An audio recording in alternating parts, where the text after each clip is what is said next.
People like to say that German World War II equipment was far ahead of the time compared to that of the Soviets and Allies.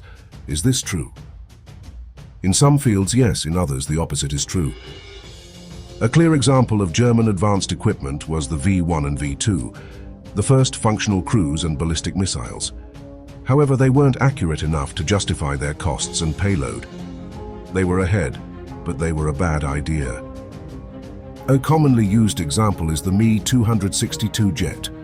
It was the first operational jet fighter by a few months, mainly due to rush development. The Gloucester Meteor went into RAF service not long after, and was as far better aircraft, mainly as the engines lasted longer than 10 hours on average.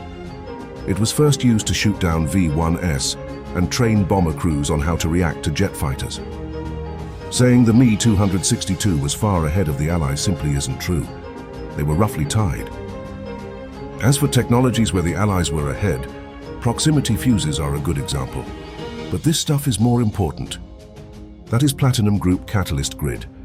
You stick that in your oil refinery and you get far more petrol, diesel, and other useful fractions out of your barrel of oil. That is what allowed the Allies to use vast amounts of super high octane aviation fuel, while the Axis was starved of fuel. The USA were the only people using it at the time. Is it high profile or exciting? No, but this sort of logistics and production thing wins wars.